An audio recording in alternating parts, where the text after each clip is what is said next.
il parle de l'aujourd'hui du Christ. Parce que lorsque le Christ s'est présenté à ses contemporains dans la synagogue de Nazareth, il a lu un message du prophète Isaïe dans lequel le prophète annonce une année jubilaire.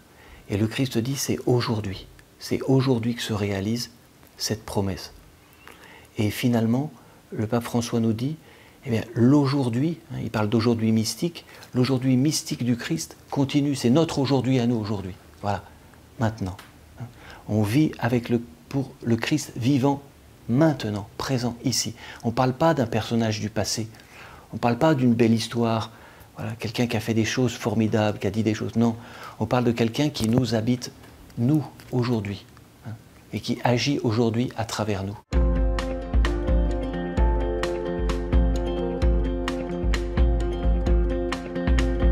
Je dirais, dans nos contrées occidentales, c'est un sursaut de la foi, un frémissement nouveau de la foi chrétienne. Et ça, on le voit, on le perçoit. Moi, je suis là depuis 1 an, je suis rentré en France depuis 1 an, je perçois ça. Je perçois des jeunes qui s'interrogent plus qu'avant. Moi, j'ai rencontré la semaine dernière un jeune qui m'a dit ben, « Moi, je m'interroge, mes parents, ils s'en foutent. » Vous voyez? Et comme s'il y a eu une génération un petit peu absente, et maintenant, la nouvelle génération, 20 ans, 25 ans, eh bien, se pose des questions, et des bonnes questions. Ils ont bien raison. Leurs parents avaient peut-être des bonnes raisons de laisser un peu tomber, une certaine forme d'autorité, d'autoritarisme, mais maintenant, les jeunes, ils demandent des repères. Ils demandent un sens à leur vie. Et j'ai l'impression que cette année de l'espérance, on l'a vu notamment à Rome avec le million de jeunes qui s'y est retrouvé, et puis on le voit même dans nos petites communautés locales, on le voit aussi, un frémissement, un sursaut, des nouvelles questions, un nouvel intérêt.